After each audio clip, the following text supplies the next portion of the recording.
Então, qual era um padrão da Isa, né? Ela gostava de fazer, durante a avaliação, né? Ela gostava de fazer as coisas do jeito dela. Eu dava um comando verbal para ela, uma instrução, e ela elaborava essa instrução e ela pensava assim, ó, um pensamento muito rápido. Tá, mas se eu fizer desse jeito, eu acho que vai mais rápido. Quando ela sabia que tinha tempo, então... teve um teste atencional que a gente fez, que ela tinha que seguir no sentido da leitura, né? Então, fazia a testagem e ela começou a buscar um estímulo de cada vez. E eu falei, não, senhora. Não, senhora. Dá uma segurada, volta aqui e faz o teste no sentido da... É que era assim, ó, era pra achar, tipo, 3 figuras diferentes num bololô de figuras.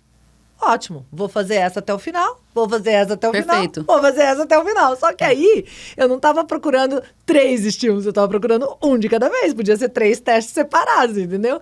Então, eu tava burlando as regras. Mas eu nem sabia.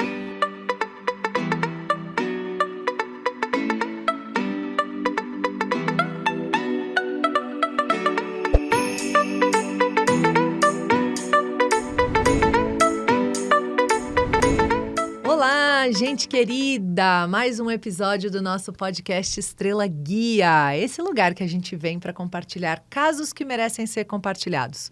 Ou porque nos ajudam a aprender alguma coisa, ou porque nos inspiram, ou porque nos divertem. A gente se diverte muito aqui também, né? Se você não me conhece, eu sou Isa Minatel, pedagoga, psicopedagoga, criadora da disciplina do equilíbrio. Aquilo que a gente propõe, né, gente? Nem autoritarismo com as crianças, mas também não cair na permissividade, né? Vamos procurar um caminho de equilíbrio? Tem jeito, muito bom. E a gente está muito chique nessa temporada, gente. Nós temos um patrocinador. Eu estou falando da Gisele Kids. Olha só que maravilha. Isso aqui é óleo essencial. E ele já vem escrito para que é concentração, corujinha, ansiedade, tartaruguinha, para você poder também trazer isso para suas crianças. Além dos poderes dos óleos essenciais, ainda o lúdico, ainda a âncora também, né? De saber que, ó, tem alguma coisa para me ajudar a concentrar, tem alguma coisa para me ajudar a lidar com a ansiedade. Olha isso aqui, home spray da coragem. Tss, tss, tss, tss. Né? Passa no quarto para a criança se sentir segura lá, ou quando vai para a escola nova, ou quando está chegando um irmãozinho, sei lá, tantas situações na vida que exigem coragem, né? E que bonito a gente poder contar. Olha isso, o leão, a embalagem, um carinho, muito lindo. E para você usar tudo isso e também trazer o lúdico para a criança, tem o livro. Quem propõe é uma psicóloga chamada Gisele, uma querida, por isso Gisele Kids, e ela também esteve conosco aqui em um episódio, não sei se você já viu ou vai ver, mas vale demais, viu? E ela é uma conterrânea minha, do Paraná. Já estivemos juntas numa palestra, ela já me convidou para ir lá falar para mais de 700 pessoas em Guarapuava, foi super legal. Então, é alguém que a gente acredita e que vê a infância como a gente, por isso que ela está aqui, claro, né? Então, muita gratidão, Gisele Kids, pelo patrocínio dessa temporada. E, gente, hoje eu tô aqui com uma convidada que vocês pediram bis, que eu não costumo convidar novamente as pessoas, pelo menos até agora, né? Já estamos na 5ª temporada e eu não repeti convidados. Ela foi uma convidada repetida, você não está entendendo o tanto que a gente gostou de bater papo, o tanto que a gente pensou falar até, vamos fazer um podcast para nós, vamos ter um podcast nós duas, porque a conversa rende. E toda vez que eu encontro com ela, é assim de novo. E eu vou encontrar com ela porque eu faço coisas com ela, né? Vocês vão entender aqui o rolê, né? Eu faço coisas com ela, meu filho faz coisas com ela. A gente tem um carinho enorme, um respeito enorme por essa profissional incrível que é a doutora Priscila Montier. Tudo bem, querida? Que delícia estar aqui de novo, que privilégio, né? Que bom, que bom. E é verdade que a gente não convidou ninguém de novo até agora. Nossa, aí vamos fazer de novo, Foi. né? Porque assunto é o que não falta, né? Não falta. E a gente se encontra, né, nas consultas, sejam minhas ou do Petros, devolutivas e tal. E eu falo, cara, eu queria de novo conversar com essa mulher. Tem muito assunto para falar, Tem né? muito assunto. E você fala de uma forma leve e que ajuda a vida. Eu gosto. Esses dias eu escutei assim, ó, você não fala, por exemplo, TDAH, você não fala de TDAH como uma coisa ruim. Você fala de TDAH com positividade, você fala de TDAH com entusiasmo, né? Como se fosse uma coisa boa. E, na verdade, a gente vai conversar um pouquinho disso hoje, que, na verdade, tem as suas dificuldades, mas é uma coisa boa, né? Sabe assim, aquela história de que tudo, né? Todo mundo sabe a dor e a delícia de ser o que é, né? Uhum. Eu acho que até na condição do TDAH, tem delícias. Tem. Não tem só dores. Tem superpoder. Né? Uhum. Tem delícias. Então, se a gente souber usar as delícias, né? E talvez focar até um pouco mais nelas, a gente pode ver que não é só dor, não é só ruim. E acho que é isso que você consegue fazer, né? Falar com positividade sobre isso, né? Não é? Muito bom, porque eu sempre digo que tem o diagnóstico, tem a questão, né? Mas também tem o que você faz com o diagnóstico. E o que você faz com o diagnóstico, e o que eu escuto muito no consultório é assim, ó, porque eu não tentei antes. Porque o diagnóstico não é um rótulo, como muita gente pensa, né? O diagnóstico, ele é libertador, assim. Então, você tem características, e essas características são muito peculiares, né? No caso do TDAH. Gente, a gente vai falar de TDAH, né? Vocês notaram? Ah, a propósito. A propósito. Né? A propósito. A gente já... As duas doidas, meu Deus. A gente é TDAH, vocês vão descobrir. E daí... Para quem não viu, né, o podcast anterior, né, a gente é TDAH, então a gente vai indo. Duas TDAH falando sobre TDAH. Não tem muito roteiro, então a gente vai falar sobre TDAH. Na verdade, tinha, a gente mudou antes de conversar. É assim que funciona, né, o TDAH. Ô, Pri, querida, antes da gente entrar no assunto, para quem de repente não viu o outro episódio, quem é Priscila Montiel? Legal, tá bom, ó. Eu sou psicóloga clínica, especializada na linha comportamental. E eu tinha uma curiosidade de entender como era o funcionamento, não só do comportamento. Porque quando a gente aprende que o comportamento, ele é moldável, né? E a gente faz isso na clínica, eu falava, não é possível que seja só isso. Eu queria entender um pouquinho como funcionava por dentro, eu fui fazer neuro. Aí eu fiz a neuropsicologia. E dentro da especialização de neuropsicologia, a gente faz as avaliações de como é o funcionamento cognitivo, né? De como a gente funciona atencional, memória, as condições cognitivas mesmo, flexibilidade cognitiva. Então, eu queria juntar as duas coisas. Então, eu me especializei nas duas coisas. Em terapia clínica, comportamental e em neuropsicologia. Boa. Aí lá no consultório eu atendo crianças, não tão pequenininhas, né? A partir de uns 8 anos. E adultos. Mas a idade média, assim, que eu atendo são as crianças entre 8 e os adolescentes até uns 18, 20, né? E os meninos. Os homens, mais meninos do que meninas. Que interessante, que interessante. E os TDAHs, né? Que a gente fala que a gente atrai, né? Que a gente estava comentando nos bastidores, que a gente atrai. Então, é incrível como os casos de TDAH vêm. E aí, a gente vai, querendo ou não, a gente vai se especializando, né? A gente vai ficando mais sensível. Vai porque a gente começa a identificar padrões que vão aparecendo com muita clareza na nossa frente, porque a gente vê isso todo dia um monte de vezes. Então, quando a gente vê algum caso que nem achou que era, a gente começa a ver os padrões e a gente fala, opa, preciso testar porque eu acho que é. Né? É isso. A hipótese é essa. É isso. E isso acontece muito. A gente vai ficando meio bruxinha, né? Mas é por prática. É isso. Por prática. Acontece comigo, às vezes com temperamentos. As pessoas começam a falar da criança, eu falo, vamos testar, mas eu acho que é isso aqui. Aí eu começo a falar, faz isso, isso, isso. Aí a pessoa, meio bruxinha. Aí as pessoas, como você sabe? Pura prática. Pura identificação de padrões. A gente fala assim na clínica que na avaliação neuropsicológica, que é um dos serviços que eu presto, a gente tem os números, né? Então, você faz a bateria de testes e você tem números. Tá bom, aí suponhamos que aquela criança ou aquele adulto não foi bem no teste atencional. Aí você se pergunta, ele tem uma dificuldade atencional mesmo? E como que quando a gente está na dúvida, como é que a gente sabe? A clínica é soberana. A clínica. Então, essa visão, essa experiência, eu não posso dizer que é um feeling, né? Mas essa experiência clínica mesmo. Verbal, né? Ela é soberana sobre os números, né? Ou verbal até, né? Porque assim, na clínica ele fala coisas enquanto tá ali, né? E às vezes tem essa percepção também do conteúdo que foi dito, da soma das coisas. Aí tem pessoas que a gente dá uma regra para seguir, gente. para fazer o teste, a pessoa não segue a regra, você entendeu? Ela burla a regra. Aí você fala, tão característico do TDAH. Então vamos, que caso nós vamos conversar hoje, Pri? Ó, eu não conheço. Chama a Isa. Olha, eu corto o pescoço e não conto quem é. Olha, é interessante você trazer, né? Nós vamos falar do meu cáusio. Meu cáusio. Cáusio Isa Minatel, de TDAH e outras coisas mais que a gente foi descobrindo no processo. Mas, na verdade, conta aí. Quando eu cheguei, eu não desconfiava de nada, né? Como é que eu cheguei? Ai, vamos lá, gente. Vamos fazer fofoca dela. Peraí. Então, fofoca dela é ótimo. Ela chegou sem queixa, né? E normalmente quem vem para avaliação neuropsicológica traz uma queixa. Então, por que você está querendo fazer a avaliação neuropsicológica? No caso da Isa, ela não tinha queixa. Aí eu falei, então tá, vamos lá, né? Vamos descobrir.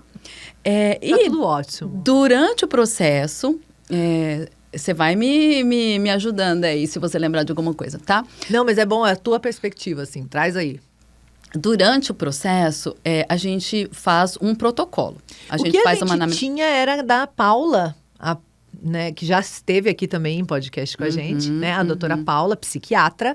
Ela já achava que eu era TDAH. E para você ver, ela não achava que era nada. Ela não tinha queixa. Eu não tinha. Mas a Paula achava, né? A doutora Paula... na conversa, aí a gente volta na que a gente estava falando da observação clínica, né? Na consulta com você, a Paula já suspeitava. Sim. E aí, a gente é muito parceira, daí ela veio fazer a avaliação comigo, por indicação da Paula. E no protocolo, como a Paula já suspeitava, então se monta um protocolo de testes, um pouco voltados, direcionados para isso, né?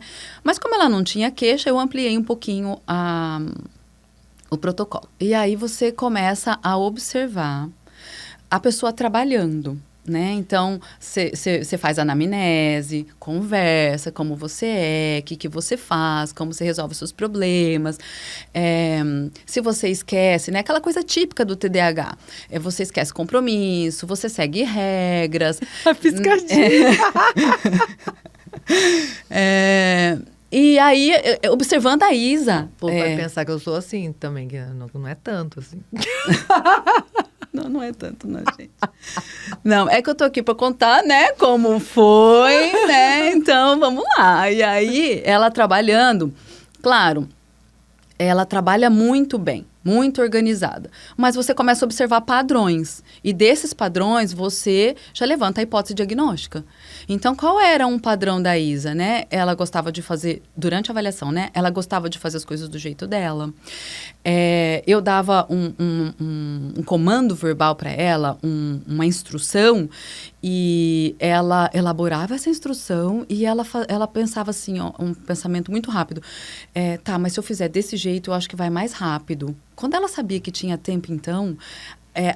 teve um teste atencional que a gente fez que ela tinha que seguir no sentido da leitura, né? Então, fazia a testagem e ela começou a buscar um estímulo de cada vez. E eu falei, não, senhora.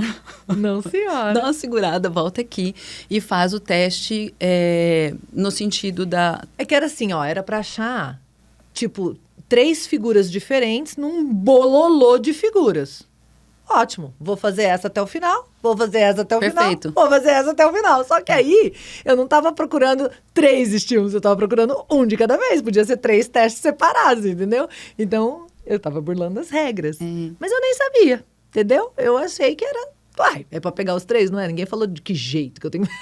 E ela falou, tá bom, então vou falar o jeito. Exato. Os 3 ao mesmo tempo. Na mesma passada de olhos, você tem que se dividir em procurar os 3. Pra gente medir um outro tipo de atenção, senão você fica com atenção seletiva, né? Você escolhe um... não dividida. Exato.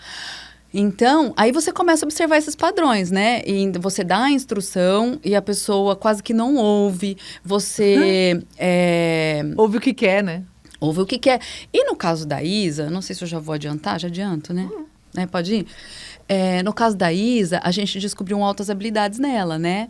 Então, ela não tinha queixa muito provavelmente por conta do altas habilidades, né? Então, o que é o altas habilidades? É um funcionamento cognitivo acima da média. Então, ela tem uma capacidade de resolução de problemas muito acima da média mesmo. Então, se a gente colocar, não sei se todo mundo sabe o que é aquela curva de Gauss, sabe? Que é uma curva mesmo, né? Então, a gente começa a medir baixo, aí ele faz uma curva, que é uma média, onde a maioria da população tá, e depois ele termina baixinho também. As duas extremidades, uma extremidade é quem é, por exemplo, muito inteligente, superdotados, altas habilidades, superior à média. Aí a gente vem naquela curvona bem alta, que fica a maioria das pessoas, e depois na outra ponta, os que têm muitas dificuldades, tá? Então, no caso da Isa, ela estava lá na pontinha superior, né? No finalzinho, onde quase poucas pessoas ficam. Então, essa capacidade cognitiva ajudou a mascarar os sintomas, as características do TDAH, né? Porque, por exemplo, escola nunca me deu problema, né? Eu era aquela pessoa, às vezes, que ficava bagunçando e ia bem na prova, né? Era só de ouvir, só de prestar atenção um pouquinho ali e tal, já entendia, já era. Lógico, no ensino médio, não. Começou a precisar estudar um pouquinho mais, né? Me debruçar, fazer uns resumos. Mas também descobri rápido como é que eu aprendia. Eu tinha que fazer esquema. Então, eu descobri o jeito que funcionava pra mim. Essa acho que foi a grande sacada e que mascarou por esses anos todos que eu fui descobrir agora. Agora eu tenho 40, quando eu descobri que estava com 39. Então, eu vivi 4 décadas sem desconfiar que eu tinha alguma coisa dessa natureza. Por causa das altas habilidades que eu acho que mascarou a coisa toda. Só que também fui criando mecanismos para as coisas do dia a dia. Porque, sim, nunca achei endereços. Eu me perdia na minha cidade natal, que é Maringá, que não é difícil, toda planejada, toda fácil de se mexer. Eu tinha vergonha de algumas situações que eu me perdia. Cara, eu morei ali a vida inteira, eu me perdi. E aí a gente... eu sou também, né, TDAH. Então, tem coisas que a gente faz como TDAH, que você fala, como é possível? Como? Como eu sou tão inteligente. Como? E eu faço um negócio desse. É bizarro. Né? Tinha vergonha, sabia, de contar? Tinha coisa que eu não contava. Graças a Deus que eu tava sozinha. Ninguém viu, né? Agora eu dou risada, conto. Já superei também essa parte. Mas eu vivi um tempo que eu falava assim, não faz sentido. Mas aí entra a questão do diagnóstico, né? Que muitas pessoas pensam ainda que o rótulo é ruim. Tá, vamos pensar que o rótulo pode ser ruim. Mas eu acho que o mais relevante não é você dar nome. É você entender o que aquele diagnóstico te proporciona. Então, por exemplo, assim, o que eu estou querendo dizer? Se eu sou, o que eu vou fazer com isso? Então, no seu caso, eu imagino, e um pouco do que a gente se conhece, você não teve grandes prejuízos. Agora, imagina uma pessoa que é cognitivamente na média, que não tem tantos recursos e tanta facilidade de descobrir como funciona, ela faz muito tentativa e erro. E nessa tentativa e erro, eu vou tentar assim, não deu certo. Eu esqueço meus compromissos, eu perco as coisas, eu sou estabanada. Por exemplo, eu sou muito agitada. Eu tropeço, eu derrubo. Quando chego em um lugar, as pessoas falam pra mim assim, pode respirar. Porque eu sou muito afobada. Hoje chegou aqui, Exato, eu falei, pode respirar. Pode respirar, porque eu sou na adrenalina. Então, quando você é mais imatura, por exemplo, uma criança... Sim. Que ela se percebe diferente, porque a gente se percebe diferente. A gente sabe que a gente não consegue fazer as coisas do mesmo jeito que uma criança que é típica. E aí você faz, eu tenho que fazer assim, aí não dá certo. Aí eu tenho que fazer assado, aí não dá certo. Aí você tem que fazer, aí não dá certo. Aí você começa a entrar num ciclo de críticas. De que você não dá conta, de que você não consegue. Sim. Aí na vida acadêmica, você é um aluno mediano, você está ali passando quase debaixo do muro, e você fala, eu não sou capaz. Vai minando a autoestima, né? Começa a comprometer as conclusões que a gente tira sobre a gente mesmo. Exatamente. E, na verdade, a gente não tem uma percepção errada. A percepção que a gente tem é correta. A gente realmente não consegue. A gente funciona cognitivamente diferente, né? Porque o TDAH, ele é um transtorno do neurodesenvolvimento. Então, a gente nasceu assim, tá? Então, para que o diagnóstico? Para que o rótulo? Quando você sabe que você tem um padrão de funcionamento e que você tem dificuldades pontuais, você orienta. E aí você evita um monte de consequências, né? Por exemplo, quadros comórbidos, que depressão, ansiedade, evitação escolar, né? E isso a gente está falando das crianças, mas a gente também pode falar dos adultos. Tem uma coisa muito importante quanto a rótulos e diagnósticos que eu uso muito, inclusive com temperamentos, que eu falo, gente, quando você descobre o temperamento, não é para olhar a criança com temperamento na frente, que aí você não está mais vendo a criança. Faz sentido. É para você olhar a criança com o temperamento aqui do lado. Ó. Deixa ele aqui e olha a criança. E fala, vejo muitas coisas disso aqui. Entendeu? Mas não precisa ver tudo. Porque nem todo mundo que é TDAH tem todos os sintomas do TDAH. Nem todo mundo que é colérico tem todas as características do colérico. Então, olha, deixa aqui e fala, isso eu vejo. Mas dá espaço para ele não ser tudo isso aqui. Isso aqui eu não vejo. E como eu manejo? O que eu faço? Aí é o próximo passo. O que é que eu faço com isso? Porque se você usar assim, você não põe na frente. É o rótulo que fica na embalagem, não na essência. E o rótulo da embalagem te ajuda, te orienta, te informa. Te informa. Olha, eu tenho cabelo grisalho. Eu vou no mercado, na farmácia, e vou olhar o shampoo pro cabelo grisalho. Porque esse não vai deixar amarelar. Porque esse não vai deixar espirrar, espetar. Espichar. É. Esse não vai... Né? Então, me ajuda. Eu tenho essa pele dessa cor clarinha aqui. Então, eu vou na farmácia procurar um protetor, fator... mais alto. X pra minha pele. Só 30. Porque senão eu fico mais clara ainda e não, parece que eu não fui na praia. Então eu quero só o 30, que tá ótimo. Te dá a opção de escolher. Mas eu posso escolher. Se não tiver rótulo... Exato. Você entende? Então, eu acho que o que a gente fala de rotular negativamente é quando a gente cega. A gente olha... não vê mais a criança, só vê o rótulo. Não vê o produto, só vê o rótulo. Né? Aí cega, aí é ruim. Aí é o mau uso do diagnóstico. E aí você estava me falando, né? Graças a Deus eu tive uma mãe que me ajudou muito. Sim. Né? Então, olha a percepção da sua mãe. Eu imagino que ela não sabia. Não, mas foi muito engraçado agora, quando eu contei, ela falou, faz sentido. Ah lá, foi o muito rótulo. Engraçado, ai, que bonitinha. Cara. Porque assim, ela nunca falou sobre isso. Mas ela vinha assim, não, mas se você funciona assim, faz desse jeito. Sabe assim? Não, ela validava assim, sabe? Você tá esquecendo? Anota. Ela não fazia um big deal, uma grande questão das coisas, assim, sabe? Tá tudo bem. Né? Até porque foi fácil por causa das altas habilidades, então não teve prejuízo escolar. Mas ela nunca fez, porque se perde nos endereços. Ninguém é bom em tudo. Ela falava, ninguém é bom em tudo. Ela é muito maravilhosa mesmo. Ela foi... Que sabedoria, sabe? Né? Ela teve intuitivamente, assim, esse manejo. E aí, o que aconteceu? Eu fiquei com a autoestima boa. Eu não via um problema nisso. Então, eu não via um problema até nos problemas que eu tinha. E tinha vários. Fui adaptando. Por isso, passei sem perceber.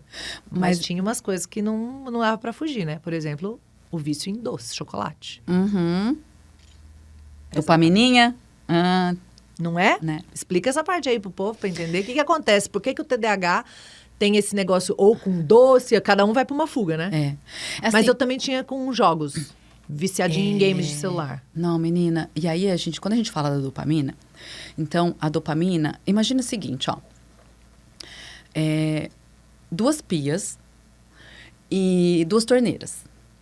Uma pia pinga na buchinha a cada segundo. E a outra pia pinga na buchinha a cada minuto. Então, uma buchinha vai estar mais molhadinha que a outra, certo? Yes. Então, a buchinha mais molhadinha tem mais facilidade para lavar ou menos? Mais facilidade para lavar. A bucha seca, mais difícil. Vamos pensar agora na dopamina. O cérebro do TDAH recebe menos, pinga menos a dopamina. Então, quem é TDAH faz as mesmas coisas. A buchinha seca. Mas a buchinha tá seca. Então, tem mais dificuldade para fazer as coisas, né? Do que uma pessoa que é típica, que tem o funcionamento...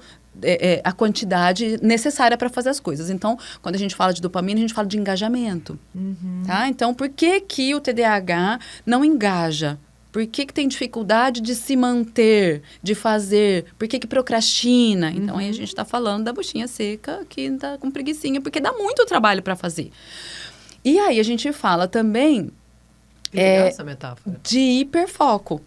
Então, quando gosta muito de uma coisa, fica lá e esquece, vai para Nárnia. Esquece do resto do mundo. Tá? Porque tá liberando a dopamina. Mergulha num grau, né? Superpoderzinho, tá? Nossa. Esse é um superpoderzinho. Tá aí uma coisa para ser aproveitada, né? Exatamente. A pessoa vira especialista em menos tempo. Exatamente. Porque dá um mergulho tão profundo, vai com tanta fome, vai tão voraz, fica 3, 4 meses imerso num troço. E ama, e faz, e não procrastina. E é maravilhoso. E aí, por exemplo, em casa eu falo assim, ó...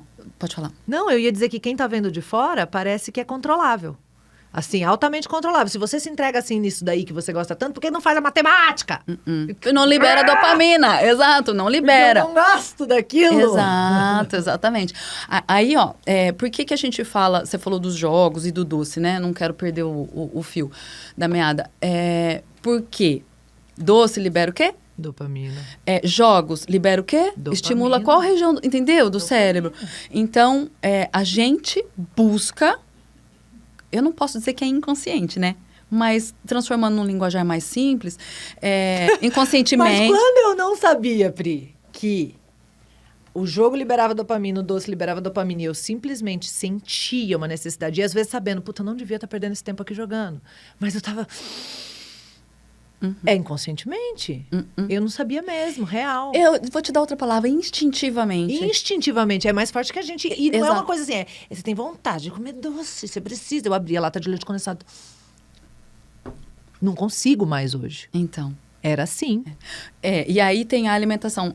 Eu vou incluir outro assunto aí, a gente fala de uma tríade do TDAH, que é, por conta da dopamina, né? A gente não consegue cuidar de um TDAH se a gente não tiver uma atividade física, se a gente não tiver uma alimentação adequada e se a gente não tiver sono, tá? Por quê? Porque são as 3 atividades que a gente consegue regular o hormônio, que a gente consegue regular uma atividade cerebral, né, de neurotransmissores adequada. Total. Tá? Então, a gente fala de medicação, de drogas no sentido da medicação, de psicofármaco, a gente fala, ajuda, mas a gente também precisa trabalhar um funcionamento do próprio corpo daquela pessoa, né? Então, você falou do chá. Sim. E eu fui descobrindo. Agora, o que eu acho muito curioso e interessante na tua fala é que eu tenho tido uma abordagem com as pessoas, né? Porque eu não vou para esse lugar de TDAH, ou não é minha praia, não é para isso que eu me capacitei. Eu vou na parte dos comportamentos e da relação adulto-criança, atendo os pais que lidam com seus filhos. O que eu tenho falado sobre hipóteses diagnósticas? Eu tenho falado, investiga e altera o manejo. Aí você vai aprendendo a lidar com aquele jeito daquela criança que está apresentando ali, seja com TDAH, seja com temperamento, seja com os dados que você já tem ali. Se sobrar queixa, aí avalia a possibilidade, por exemplo, de outras intervenções, como medicação, como outras coisas. Mas primeiro, faz a primeira camada do manejo, porque alterando o manejo, muda muito o resultado. E aí, no manejo, essa tríade é perfeita. Né? Porque tem alimentação, atividade física e sono. E o sono. E eu acrescentaria no meu, que é o meu negócio, né? A parte de como se relacionar. Claro. Com essa criança. Entendeu? Então, você cuidou dessa parte aqui, que é toda biológica, né? Física, e você acrescenta essa parte ambiente, relacional, que é o ambiente. Quando pais e professores ajustam o manejo adequado para aquela criança, aí vê o que sobra. Porque vai sobrar pouca coisa. Isso que eu ia te falar. Porque vai sobrar vai sobrar uma característica muito, muito importante, muito relevante, e essa característica talvez não mude. Mas aí ela aprende a conviver com aquilo. Isso. Né? Então, a minha hiperatividade. Quando eu fui clinicar, né, voltei para terapia. Uma amiga minha, que era minha supervisora, falava assim para mim, vai para terapia. Eu, vou, procrastinando, como uma boa TDAH, né, gente? Vou para terapia, sim. Sabe o que ela fez? A minha supervisora marcou. Falou, tal dia, tal hora, tal lugar. Nossa! E fui, né? Porque eu sou obediente. Aí fui. Por quê? a minha hiperatividade me atrapalhava ficar sentadinha ouvindo os meus pacientes falarem. Eu preciso esperar o tempo, eu preciso do acolhimento para eles para exercer bem a minha função, né? Como psico. Sim. Eu tenho maior dificuldade de fazer atendimento. Então, e aí você vai... palestra. É mais dinâmico. Você pode, né? E libera dopamina. Né? Total. Você se coloca à prova, né? É um risco. Cada palestra você tem que provar. Cada palestra você tem que provar. A adrenalina no talo. Porque, assim, você chega um público novo. Às vezes, você tá num público em casa que já te conhece. Mas ainda assim, o que você vai entregar de novo? Se é alguém que já te conhece, o que você vai entregar de novo? O que você vai entregar de surpreendente? O que você vai fazer que aquelas pessoas vão pirar? Né? Se é alguém que não te conhece, como que eles vão te validar, te admirar já? Você tem 40 minutos. E aí? Então, é sempre um desafio. Eu adoro, né? Pra mim, é uma... E você vê, cada TDAH é uma característica, né? Então, você tem essa característica de gostar da adrenalina. Adoro. É uma característica comum nos TDAH? Sim, é, né? Então, adultos, por exemplo, enjoam dos trabalhos, ficam pulando de emprego em emprego, tá? Namorada ou namorado ficam trocando, né? Acaba a graça. Então, descobre uma coisa nova, vai lá, explora. Aí fala, tá, beleza. Já entendi. Já entendi. E não quero mais. Eu vou fazer uma viagem. Legal. Nossa, que lindo. Já acabou a graça, sabe? Então, Next. Jogos. Jogos. Próximo. Reels. Entendeu? Você fica passando. Então, o próximo, eu quero o próximo. O que vai ter no próximo? A novidade. Isso, amando. Ainda bem que eu parei no marido. Né? Olha, marido, você tá top, hein? É muito legal, novidade sempre. Porque é assim, essa sensação de próximo. Foi algo que eu trabalhei na minha vida, assim, de encontrar o prazer no ordinário. Ordinário, não precisa ser sempre algo novo, não precisa ser sempre algo extraordinário. Tem muita vida e muito prazer no ordinário, né? Eu tive que me trabalhar, demorei até chegar nisso. E aí entra a terapia, né? A psicoterapia. Que acabou que eu fiz a minha vida inteira, sem os diagnósticos, mas com certeza me ajudou muito. Entendeu? Que é a questão de você saber como você funciona, quais são os seus gaps, as suas dificuldades, e a terapia te ajuda nesse sentido. Então, quando vem para mim um adulto... Nossa, a psiquiatra me mandou, eu tenho muitas dificuldades, eu tenho prejuízos no trabalho, eu não consigo parar no trabalho, eu não consigo me manter, eu estou desmotivado, né? Então, existe o rótulo, como você explicou, né? Então, peraí, vamos encaixar nessa pessoa, como essa pessoa funciona e o que nós vamos fazer com isso. Né? Do manejo. E aí, vira autoconhecimento. Então, quando eu fui lá para você, sem demanda, assim, sem queixa, né? E saí de lá, depois do processo, com a informação sobre mim. Sim, TDAH com Hzão, com hiperatividade, porque tem os 3 tipos lá, e eu sou o tipo hiperativo, e altas habilidades. A hora que eu fui fazendo a retrospectiva da minha vida, falei, isso explica tanta coisa. Isso explica tanta coisa. Então, foi uma camada que você me trouxe de autoconhecimento. Eu não sabia isso sobre mim. E isso explica tanta coisa. E como é bom saber que, às vezes que eu me perdia e que eu, sábado passado, perdi o carro... As pessoas não sabem essa história. Disso. Conta. Eu não contei publicamente essa história. Gente. Ela tem que contar, gente, não tem? Curte aí. Adoro, curte aí. Curte aí, ela vai já contar. Já pede a curtida. Se chegarmos a tantos likes, eu vou contar essa história. Vamos. Gente, eu fui dar uma palestra, algumas pessoas estavam lá, né? Foi uma palestra em São Paulo de mentoria parental, junto com outras profissionais maravilhosas, né? A psicóloga também psicóloga, doutora Renata Casomano e tal. E beleza, cheguei na Vila Mariana, eu já fui várias vezes para aquela região, mas isso não conta. Para mim, é como se fosse a primeira vez. Lotadaço, porque os bares estavam todos, né? Cheio de gente. Então, não consegui vaga próximo do local. Então, parei longe. já falei, meu Deus, eu já previ, né? Preciso me preocupar, porque senão não vou achar esse carro depois. Tô sozinha, né? Tirei foto da placa, das ruas, tirei foto de um apague menos que tinha na esquina, tirei foto, falei, tá bom, agora eu consigo, não é possível, né? Tá registrado. E aí fui tranquila, porque agora eu registrei. Linda, plena, de salto alto, tá? De salto alto para dar a palestra. Fui, dei a palestra, foi ótimo, um evento lindo, inclusive, e tal. E falei, gente, eu vou embora, porque, né, vou para Campinas e tal, então preciso ir. Voltei plena, vou agora achar o carro. Quem disse? Eu olhava as fotos, eu olhava as placas, eu olhava o Google Maps, eu olhava tudo que eu podia. Quem disse que eu achava o carro? Quem disse que eu achava o carro? Eu juro, caminhei 1 quilômetro de salto. 1 quilômetro procurando entre as ruas, entrava numa, entrava noutra. Tava na rua certa e ia pro lado errado. Aí perdi, achava a farmácia e ia pro outro lado. E era pro lado de cá. Cara... Gente, e é disso que a gente tá falando. A pessoa é altas habilidades e ela perdeu o carro.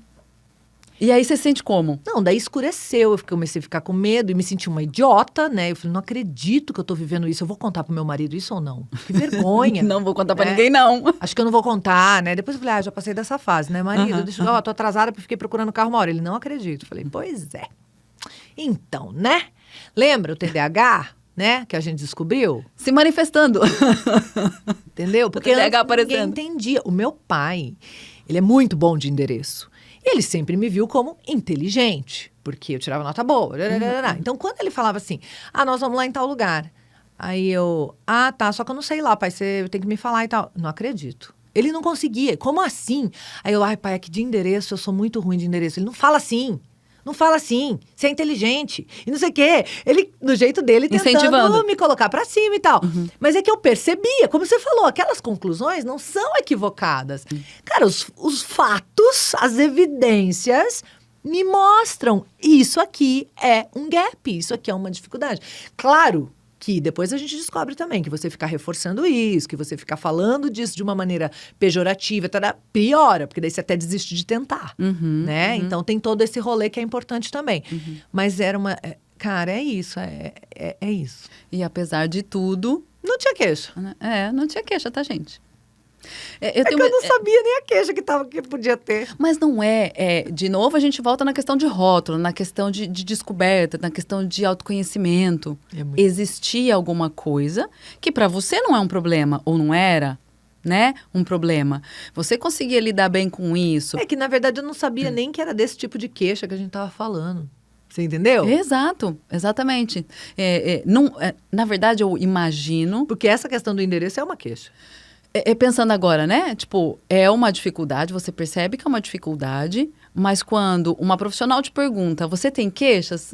De repente, isso é normal? Eu nem associei que que era queixa. A gente não vê como problema. Que era sobre isso que a gente tava falando. Entende? Porque era tão distante também o meu conhecimento sobre TDAH e esse tipo de situação, entendeu? Conectar essas coisas pra falar que eu tenho queixa, entendeu? Louco isso. E aí, volta ao diagnóstico. O que você faz com o diagnóstico? Conecta. É muito legal. Eu costumo falar no consultório assim, não sei se eu já falei isso aqui. A gente tem 2 tipos de problemas. Um que a gente pode resolver, você vai lá e resolve, ou seja, não é um problema. E outro que você não pode resolver, que não é seu. Ou seja, você não tem problema. Entendeu? Então, quando você tem autoconhecimento, você conecta as coisas, você sabe o caminho, você sabe como resolver... E você fala assim, bom, isso é uma dificuldade, você vai lá e resolve.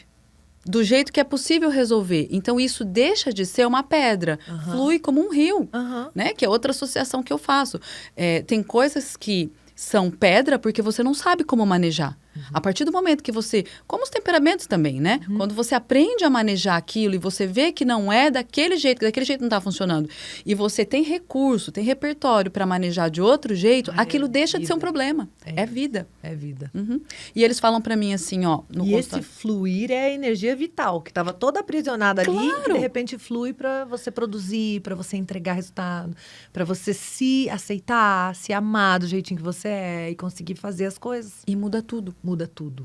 Muda tudo. Muda a autoestima, muda a ansiedade, que de repente você tá desenvolvendo um quadro ansioso, e aí você fala, não, mas agora eu dou conta. E muitas vezes eles falam assim para mim, nossa, eu não tenho queixa. Eles falam no consultório, né? Que aí é momento de alta e tal, né? Nossa, eu não tenho queixa.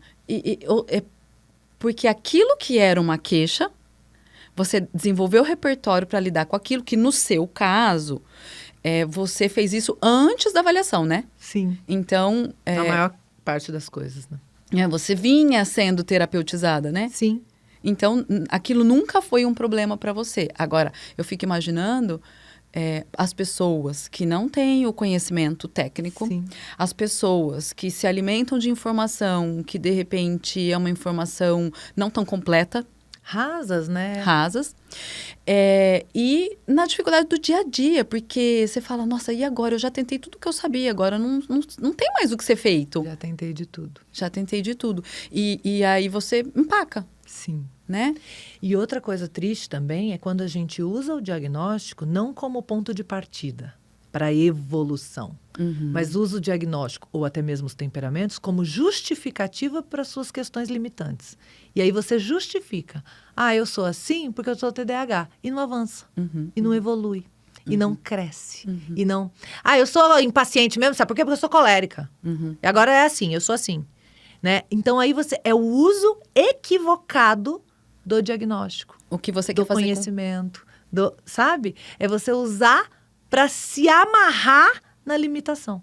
Olha que triste. Ô Isa, como foi para você, sabe, assim, quando você descobriu,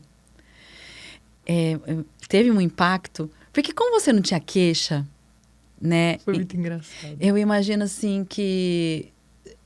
sei lá, se coloca no meu ponto de vista, né? Então, tem uma pessoa que não tem queixa e descobre que é TDAH e altas habilidades. Então, se você não tem queixa, você não tem nada para resolver. E aí eu fico imaginando você com você, no seu autoconhecimento, como é que você foi fazendo, sabe? Essas conexões, como é que você... Porque a gente está falando de usar isso a favor, né? Aí a gente, não sei se a gente deveria, mas aí entra o Petros, né? Esse autoconhecimento para eles muda as relações. É muito louco. Já que você tá me fazendo a pergunta, vem pra cá, vamos fazer o troca-troca. Ai, meu Deus. Aí eu respondo aí. Sabe o que eu queria saber da Isa? Você chegou no consultório sem uma queixa, não era um problema, né? E quando você descobre um TDAH e o altas habilidades, né? Essa capacidade cognitiva, essa facilidade cognitiva, como isso transformou ou mudou a relação, sei lá, em casa, a relação com as pessoas, com a sua família, com a sua mãe, com seu pai? É muito interessante, né? Porque, primeiro que... eu cheguei sem queixa e saí com os diagnósticos. 2, né? Eu nem queria, mas me deram. Então tá, né? Mas assim, a primeira mudança foi com relação ao processo de avaliação, que eu vi a seriedade do negócio, assim, eu vi como o negócio é profundo. E vi que, assim, não dá pra ir no raso. Então, quando você sai com 2 minutos de conversa e alguém te fala que você é TDAH ou alguma coisa do tipo, cuidado, né? Peraí, vamos lá. Então, existe um processo e é um processo sério, profundo, validado, com pesquisa, né? Científico, né? Então, assim... essa parte foi muito legal, descobrir o processo. Aí depois foi fechando, foi aquela retrospectiva que eu fiz sobre mim. Cara, então por isso que eu não acho endereço. Cara, então por isso que eu tenho que anotar tudo. Eu não sou capaz de fazer um agendamento com você e me lembrar dele se eu não registrar em algum lugar. Não sou capaz. Eu já vi gente que grava o dentista na cabeça. A hora que vai no dentista. Não tenho a menor chance. Só que como eu já sabia que eu não era capaz, eu já agendava. E, bom, então beleza, tá agendado, né? E quantas vezes o marido combinou coisas assim, mas eu te falei. Falei, mas eu anotei. Você me mandou escrito, porque se eu não anotei, sabe? Não consigo, né? Eu preciso levar alguma coisa para algum lugar, eu deixo com a chave do carro. Então eu tenho vários mecanismos, porque sem a chave do carro eu não consigo ir. Entendeu? Porque se eu deixar em qualquer outro lugar, eu vou esquecer. Aí, quando eu descobri que era por isso, falei, É por isso, então, entendi. E por isso que eu tinha tanta facilidade no resto, porque tem as altas habilidades. Então, uma coisa compensou a outra, consegui viver até aqui, nunca notei nada e tá tudo bem. Nunca notei, não. Notei, mas agora eu entendi porque eu não sofri tanto. Porque Claro. a capacidade adaptativa veio com as altas habilidades. Beleza. Agora, quando eu soube, foi um alívio. Um grande alívio. Entendi. Por que que eu sou assim? Não é falta de esforço, né? Sou louca. Não sou louca. Sou fora do... Sou, mas tem um porquê. Sou, mas tá tudo bem. Tô ótima. Também, né? Enfim, e por isso o hiperfoco, essa loucura também de mergulhar nas coisas, igual uma águia que vê um peixe lá no mar e ela tá 500 metros de altura e ela e pega o no peixe, alvo, entendeu? Sou eu, a hora que eu me interesso, olha aqui como eu fico, eu me interesso por PNL, depois é temperamento, depois Montessori, e aí eu...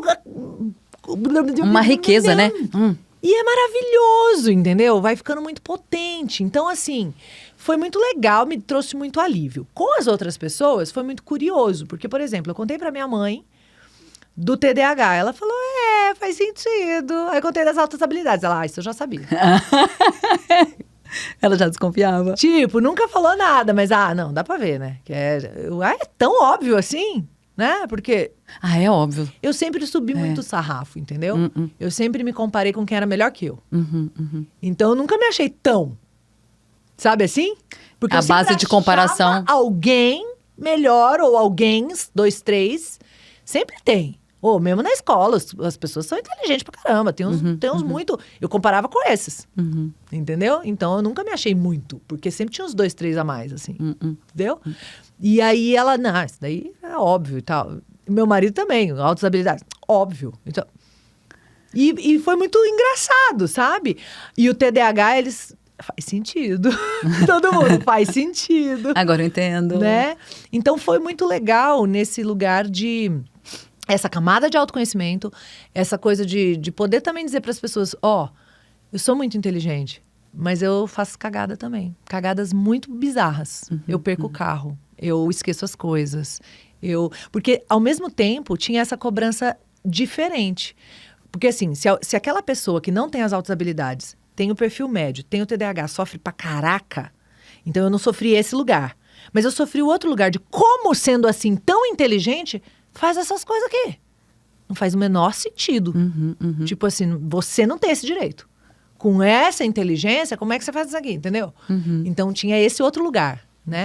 E que agora eu tô bem, posso ter esse lugar, porque agora tem tudo se explica. Isso que eu ia falar, e tá tudo bem, né?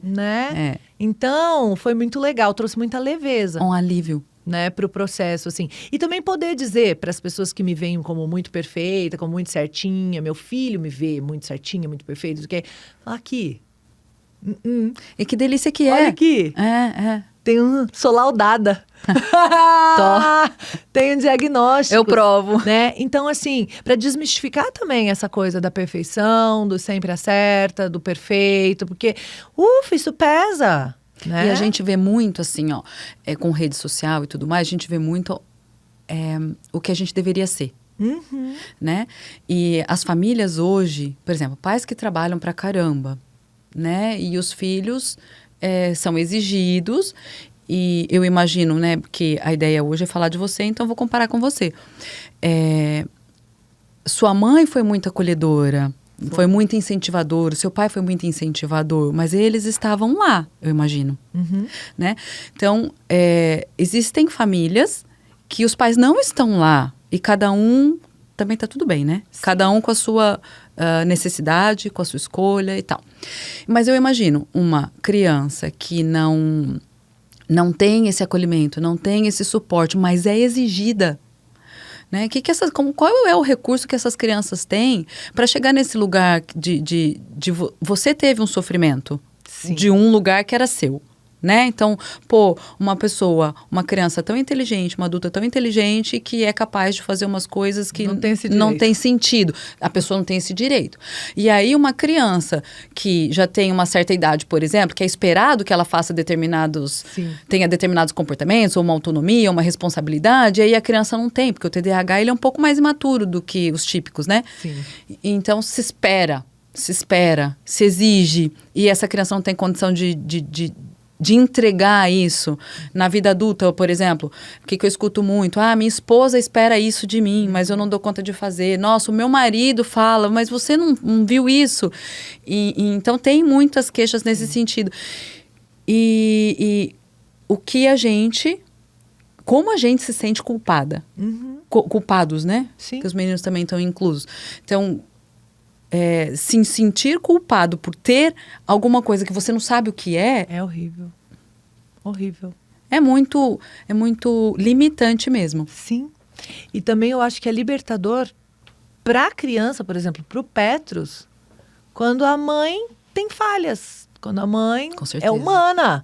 Então, assim, as nossas crianças precisam da nossa humanidade. As nossas crianças precisam da nossa vulnerabilidade. As nossas crianças precisam dos nossos erros. Elas precisam para se sentirem também livres para errar. Claro. E aprender.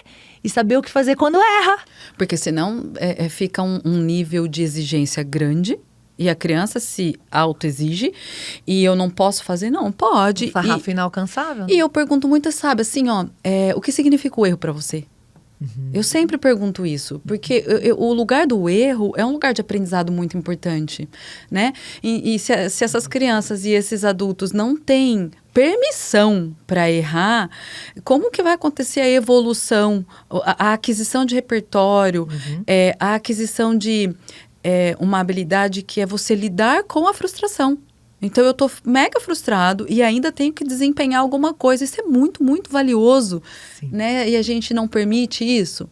Precisa ser permitido. Você sabe que na minha vida o erro foi mudando de lugar, de significado. Não foi sempre no mesmo lugar. Primeiro, eu tinha o erro no lugar do pecado.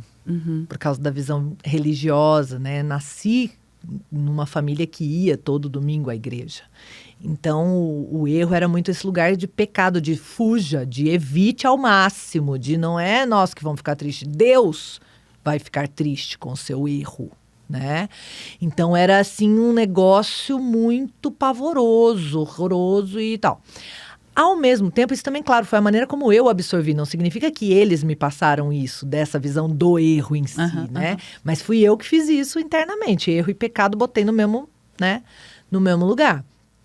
Aí depois, eu me lembro de uma situação que mostra exatamente isso, que não era uma coisa que eles tinham, mas era eu que tinha absorvido dessa forma. Quando eu tinha 19 anos e eu estava prestes a fazer uma primeira entrevista formal de emprego, CLT, para ser contratada. E aí eu estava na véspera dentro do carro com o meu pai, ele falou assim, e aí, como é que você tá? Eu falei, tô com medo, né? Medo, porque posso errar. E se eu errar, eu não vou passar. Eu vou perder a oportunidade, não vou conseguir, vai ser um fracasso, né? Aí ele falou assim, minha filha, você já não tá desempregada? Eu falei, tô. Ele falou, o pior que pode acontecer... Você já tá nele. É continuar igual. Aí virou uma chavinha na minha cabeça, né? Eu falei, cara, quando você tá que o pior que pode acontecer é continuar igual, o risco é zero. Meu, foi tão legal, assim, sabe? Ficou pra minha vida... Olha, eu arrepio. Mas, libertador. Né? Te permitiu. Cara, ele falou, o pior que pode acontecer é continuar igual. Então, cara, vai lá e dá o seu melhor, sabe? E foi muito legal, porque até hoje, nós estamos falando de 19, 40. Até hoje, quando eu sinto algum medo, eu falo, peraí, o que é pior que pode acontecer? Muitas vezes é quase nada, é um medo da rejeição do outro, é um medo do não, é um medo do... Eu falei, então não tem risco. Então não tem risco. Se não gostar, não vai gostar mesmo. É muito legal. Então teve essa primeira ressignificação. Depois, eu fui me meter na educação empreendedora, que é apaixonante, que eu sou... Foi o primeiro grande eureka da minha vida, né? Eu quero dar treinamentos que mudam a vida, conteúdos que mudam a vida. E o primeiro que eu me deparei, que falei, é isso que eu quero ensinar, foi educação empreendedora, antes de ter filho. Né? Eu já sabia que eu tinha nascido para ensinar alguma coisa, não tinha achado o quê. O primeiro grande eureka foi educação empreendedora. Eu falei, isso muda a vida. Isso eu quero ensinar. Então tem uma hashtag, conteúdos que mudam a vida, lá de antes do Petros. Né? E aí, eu estava participando do Empretec, que depois fui facilitadora, que é um produto da ONU, lindo, de empreendedores, que eu adoro, dentro do Sebrae, no Brasil, ele é disseminado pelo Sebrae. E eu estava como participante e falando sobre metas. E uma das questões era, cara, se você pode mais do que isso, por que você estabeleceu essa meta assim, tão pequena? Pelo teu potencial, pela tua capacidade. Aí eu falei, porque se eu não alcançasse, se eu não atingisse a meta. Aí ele, e qual seria o problema? Aí eu ia ficar chateada comigo, eu ia ficar frustrada, ia ficar mal, me sentir fracassada. Aí ele desenhou uma montanha e falou assim, vamos supor que você estabeleça a meta de alcançar o cume da montanha em dezembro de 2024, tá? E que é uma meta difícil, é uma meta arrojada, né? Talvez você não consiga, mas se você se empenhar muito, você tem capacidade de conseguir, né? Mas vamos que, mesmo com muito empenho, chega em dezembro, você não alcançou lá, você tá aqui, ó. Mas que sem a meta, ou com uma meta que você tinha certeza que você ia alcançar, você ia estar aqui. Então, só o fato de você estabelecer essa meta maior, ainda que você não tenha alcançado, isso já te puxou para cima e você já entregou mais do que você entregaria com uma meta que era o objetivo, né? Com uma meta média, né? Então, qual é o seu problema? Ele não falou assim, ele foi mais delicado do que isso. Ele foi mais gentil. Mas eu mesma me falei, cara, qual é o meu problema? Por que eu faço isso comigo? Né? Então foram vários episódios na minha vida que foram me fazendo ressignificar o erro.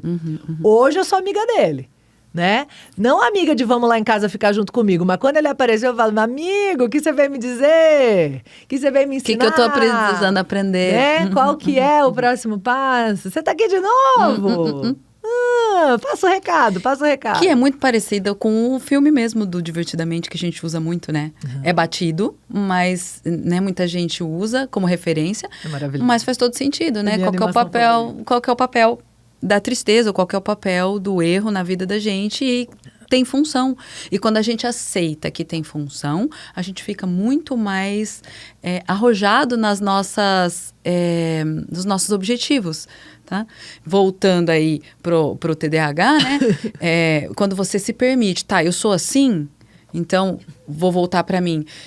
Eu sou hiperativa, então eu tô na clínica e eu normalmente falo, eu não sou uma terapeuta comum, eu sou meio doida. Adoro. E quem fica comigo gosta, e eu já ouvi muitas vezes algo assim, mas é esse o seu diferencial. É por isso que eu gosto de você. Isso. Então, cada um tem uma característica. Se a gente consegue explorar isso para um superpoder, né? Eu falo do superpoder porque para a criança é muito significativo, né? Muito relevante. Então, quando você descobre que existe um gap, que tá tudo bem, que ele pode ser visto como um erro, mas que eu posso usar isso a meu favor, então, isso faz da gente, de repente, muito legal. Um diferencial mesmo, é um diferencial. Legal, cara. Você lembra Os Incríveis? Você assistiu Os Incríveis? Aí você fica lá, né? Os caras tentando viver uma vida medíocre, padrão, normal. Justo. E tentando segurar o seu superpoder, entendeu? Tipo, não funciona, né? Aquilo é visto como um problema. Aí quando você fala, cara, não é um problema, usa. Uou! Voa! O diferencial aparece. Vai, entendeu? Então, assim, é muito legal quando a gente consegue dar vazão para aquilo que sai da caixa. É diferente do padrão. Não é necessariamente um problema. Vamos usar nosso favor. Vamos usar? Exatamente. Como é que a gente usa isso aqui da melhor maneira? Porque também o lado contrário vai para onde, né? Que é um assunto que eu gosto muito também, né? Que é assim, ó. Quando você não permite que aquilo apareça, usando o exemplo da família do Senhor Incrível aí. É muito legal. Você tá abafando uma coisa que é sua. E isso vai te levar para um lugar de sentimentos ruins, vamos falar assim, tá? E aí você começa a deixar de fazer, a evitar, a ter crise de ansiedade, a ter depressão, porque você não Aquilo se querendo sair também, porque fica ali. Aquilo querendo né? sair. E aí, na verdade, eu vou te falar, eu acho que ela sai, mas ela sai para um lugar que não é bacana, que traz muito sofrimento, né? Então, a pessoa deprime, porque ela nunca é adequada, ela nunca é boa o suficiente, ela nunca consegue ficar no emprego. E aí, a gente vai falar de quadros comórbidos do TDAH. Sim. Então, uma criança que é TDAH, hiperativa, que é muito questionadora de regras, ela se sente tão oprimida, né? Porque ela não tem voz, que ela, algumas vezes, desenvolve, por exemplo, o TOD. Né? Que é um transtorno de oposição e desafio. E aí os pais falam, ele é sem educação, ele é grosseiro, ele não obedece na escola. Aí você vai investigar, é alguma coisa que não foi atendida, que foi para um lado ruim, né? Provável temperamento forte. Exatamente. Entra no embate, e aí eu faço o quê com isso? Aí entram nos quadros comórbidos, que aí vai para a clínica e não faz o que eu gosto muito de fazer, que é o preventivo. Né? Então, por que eu gosto de fazer avaliação nas crianças? Porque nas crianças a gente consegue fazer o preventivo e evitar que os adultos cheguem nesse lugar. É muito mais barato. Não tenha dúvida. Financeiramente e emocionalmente e psicologicamente prevenir. Menos custoso, né? Puxa vida. Vou dizer que o financeiro é o menos grave. Para qualquer pessoa, não só para quem tem dinheiro. Porque o custo emocional de você depois tirar a crença de que você é inadequado, você tirar a crença de que você não consegue, de que você não dá conta, é muito custoso. Quantas perdas. É difícil de ser feito. É difícil de ser feito, porque aquela pessoa, de repente, está inserida num ambiente, lembra que você falou do ambiente, do manejo dos pais, né, na questão de temperamentos e tal. Então, às vezes, aquela criança ou aquele adulto está num lugar que ela estabeleceu relações funcionais, que na verdade são disfuncionais, né? Sim. Mas ela acha que funciona, ela encontrou um jeito de funcionar, mas o ambiente onde ela tá ok, tá tudo funcionando, só que ela tá deprimida. Então, ou seja, por que é disfuncional? Porque não tá funcionando, porque ela tá deprimida. Sim. Porque ela tá me mostrando um sintoma. Tá funcionando para todo mundo que tá em volta, mas ela não. Não tá bem. Aí ela não tá bem. Então... Quantas vezes? É diagnóstico, é rótulo... Mas só que uma hora a bomba vem, né? Porque uma hora chega num ponto, né? Vem. E tem aqueles, graças a Deus, que vão para terapia, né? Que tem recurso, que pode ir, que conseguem, por exemplo, conhecer a Paula, né? Ir para um psiquiatra e tal, e se cuidar, né? Mas quantos, né? Quantos? A gente vê por aí que não... Nem sabem, né? Os pais não sabem, as crianças, os cônjuges, ninguém sabe, e aí você não consegue... Não acessam, não tem dinheiro, né? Não conseguem cuidar daquilo, né? Nesse país... 200 milhões de pessoas. Quantos tem sem diagnóstico, né? Não, e quantos não tem nunca nem acesso, né? Tipo, é triste quando a gente pensa assim, né? E somos um país que tem um índice de depressão muito elevado, né? Então, na minha especialização, por exemplo, o meu artigo foi sobre isso, né? Então, como fazer a prevenção da depressão, porque quando você cuida de uma pessoa gravemente deprimida, casos de automutilação, por exemplo, ideação suicida, né? Casos graves, e você começa a investigar, e você começa a ver que aquilo poderia ter sido prevenido, eu falo, é muito triste. Dor, né? É muito triste. É muito triste.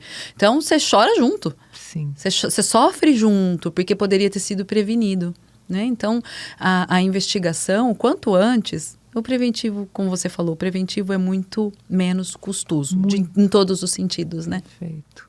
Tem mais uma perguntinha? Ou não. Quer destrocar? Vamos destrocar. Eu tenho. Ai, meu Deus. Gente, mas é muito interessante essa loucura, essa dinâmica toda e como faz diferença saber disso, né? Agora, eu tenho uma pergunta. Teve alguma coisa em mim que foge muito ao padrão e que você falou assim, cara, isso me deixou em dúvida, né, em relação ao TDAH ou mesmo a altas habilidades, tipo, isso aqui parece que não fecha, porque às vezes tem, né, alguma coisa fora, né? E tinha. Na Tinha? verdade, existe um inventário, um questionário que se responde com comportamentos típicos do TDAH, né? Então, lá vai perguntar, costuma esquecer as coisas de 1 a 7. E aí você vai lá e tica. E eu me lembro de pedir para você ticar como você é hoje e como você era antes. Lembra? Porque eu comecei a falar assim, mas ó, agora não, mas eu já tive isso aqui, eu já fui assim, né? Então eu lembro que você falou, ó, então marca como você era e como você está. Aí você fez uma dupla marcação. Né? Justo, porque eu queria rastrear, porque ó, você não tinha queixa. Você é altas habilidades. Então, quer dizer, a chance de você ir bem na testagem, nos números, era muito grande, né? Então, peraí, como é que eu rastreio, então? Né? Da onde vem essa queixa de TDAH? E aí, no inventário, aparece com muita clareza, né? Então, como você era e como você veio. Olha a importância do treinar, entendeu? Sim. E como você era. Então, isso, eu falei, e agora? É TDAH ou não é TDAH? Né? Então, eu fiquei um pouco na dúvida. E aí, pelas nossas conversas, pelo jeito como você funciona nos testes, a questão da regra, de ouvir, do hiperfoco, do esquecimento, e você vai juntando fatos, vivências que você vai narrando e, na avaliação, a clínica é soberana. Então, mesmo que você fosse bem nos números, na observação clínica, a gente acaba falando, bom, isso com isso, com isso, com isso, com isso, com isso, faz sim dela um TDAH. Faz. Treinado, bom. mas um TDAH, um quadro mesmo de TDAH. Sim. E é muito interessante, né? Porque como nós duas somos, né? A gente marcou a devolutiva do Petrus, né? Aí pode ser tal data, pode ser tal data, pode ser... A gente no WhatsApp, né? Gente, por escrito, tá? Por escrito. Não pode ser falado. Aí, beleza, marcamos. Aí eu marco, pra agenda, boto na agenda lá e tal. De repente, sobe aquela mensagem assim, Isa, tá confirmado hoje, né? Cara, eu olhei, me deu um gelo, porque eu falei, claro que fui eu que errei, óbvio, né? Também. Aí fui na agenda, não tava. Aí pus na semana seguinte, tava. No mesmo dia, no mesmo horário que você tava confirmando, mas na semana pra frente. Aí eu subi a conversa. Falei, peraí, deixa eu pegar todos os dados pra não discutir de maluca, né? Não é hoje, não sabia. Ai, tô indo. Que eu era capaz ainda, né? Se tivesse... Tô quase chegando. Dependendo do que eu estivesse fazendo, era isso que eu ia fazer, né? Aí eu olhei e falei... Olha, tá confirmado, mas na minha agenda tá na semana que vem, né? Aí puxei da conversa, ó, semana que vem. Ah, tá, uva. Eu só escrevi assim, ó, TDAH. Eu tinha feito confusão. Muito bom, né, cara? E o mais legal é que a gente aprende a rir disso também, né? Fica leve? Fica leve. Fica leve. Fica leve. Assim, ó, eu entendo que pro outro deve ser muito complicado. Né, pro outro. Mas lá em casa a gente faz assim, ó.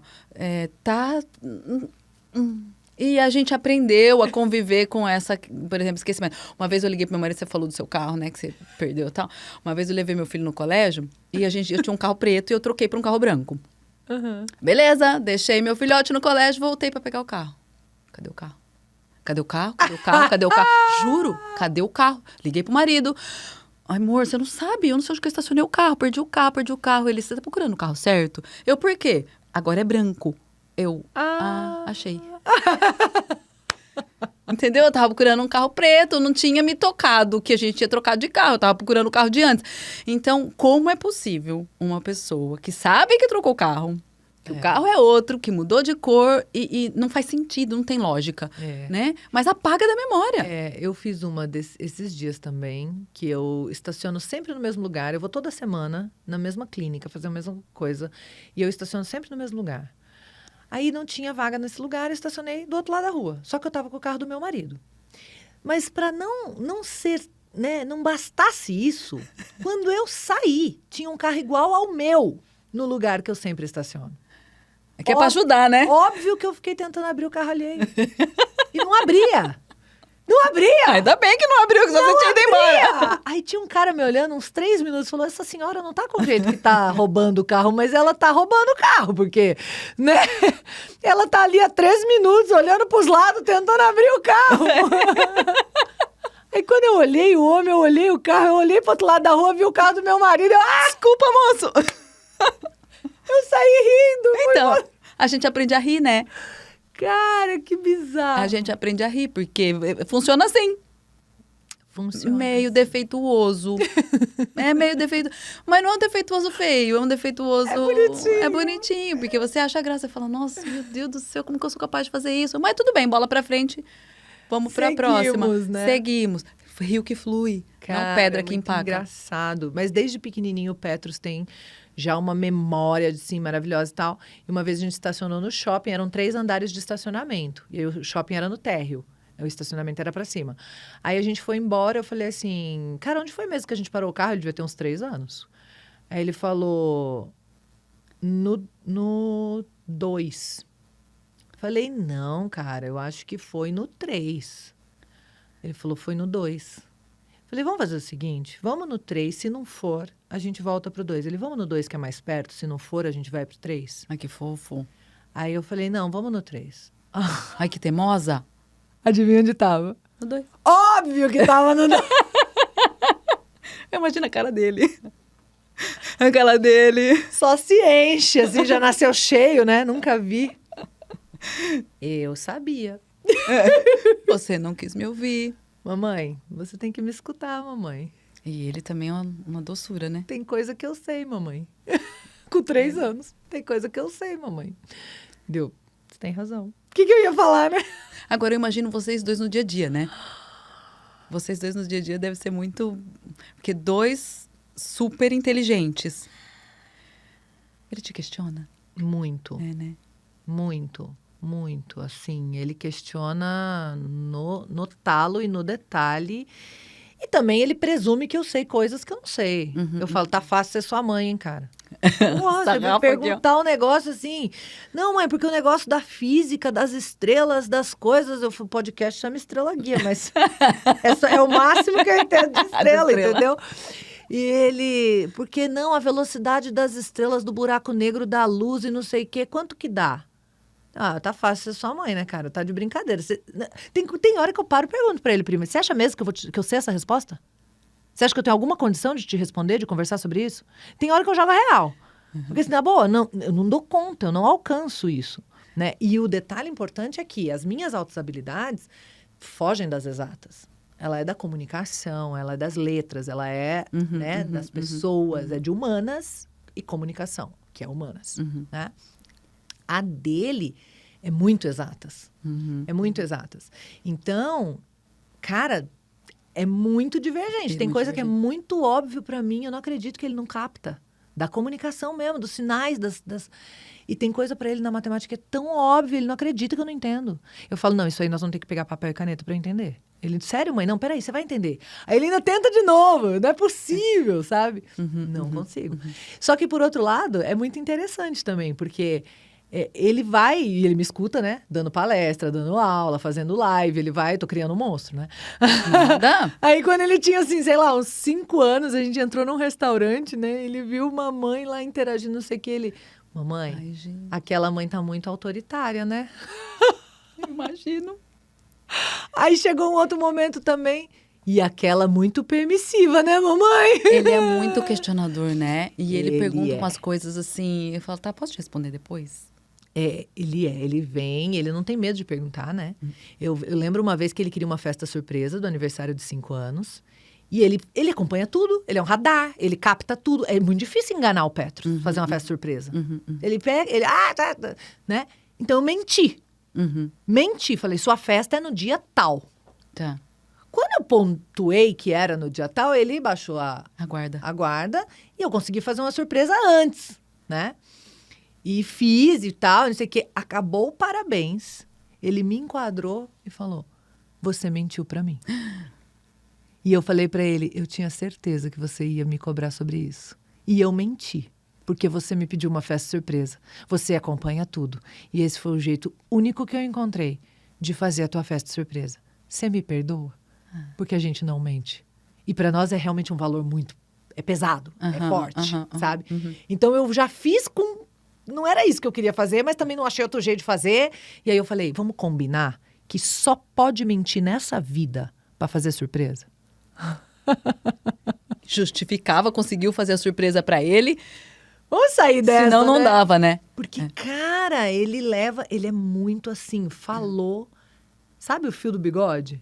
Falou, tá falado. Por isso que eu falo, é um menino questionador pra caramba, é um menino de temperamento forte, é um menino duro na queda, mas o que você combinar real, assim, que você conseguiu combinar com ele, ele conseguiu concordar, você pode ir até o fim. E o Altas Habilidades é outro lugar que também traz questões parecidas, comportamentais e de sentimentos, né? De emoções, muito parecidas com o do TDAH. Então. Porque E imagina ele agora, só... para o povo entender, né? O Petrus é altas habilidades. Então, assim, como uma criança, com a habilidade dele, se relaciona com crianças que não têm a mesma habilidade. Então, socialmente, como é? É um ponto. E como que ele conversa? Então, se a gente... Eu acho que a nossa conversa está focada em você, né? A ideia do nosso... Tá fofocada mesmo, porque nós fazemos... Fala com todo mundo. A ideia era falar de você, do TDAH e tal, e aí entra um pouco do Altas Habilidades porque você é, e entra o Petrus na história, né? Porque se a gente for analisar o ser humano como características, cada um tem a sua, né? Tem dificuldades e facilidades. Temperamentos. Eu gosto sempre de falar dos temperamentos, né? Que é a sua área. O que a gente faz com aquilo? Isso. O que a gente faz com altas habilidades dele, por exemplo? Como ele se relaciona com os amigos? Como ele se relaciona academicamente? Sim. Né? O que a gente vai fazer com isso? Então, uma criança, de repente, que não viu, eu sempre projeto. Então, uma criança que é altas habilidades e não viu que é altas habilidades, tem gente que dá bom, como foi você, né? Você conseguiu... driblar e se adaptar muito bem com as suas características, e as que não conseguem, que se fecham. Sim. E não se relacionam, e tem dificuldade de se relacionar, e fala que é tímida. Aí, de repente, nem é uma timidez, né? De repente, as ideias não batem com os pares. Acontece muito com ele. Ele já está sofrendo bastante isso. E a gente até, agora com esse conhecimento, né? E eu já venho ajudando e mediando mesmo, né? Então, a gente, no caso dos amigos, a gente tem os amigos de brincar mais corporalmente, de esconde-esconde, de Futebol, né? Esporte. Os amigos mais dos jogos de tabuleiro. Das coisas mais nerds, né?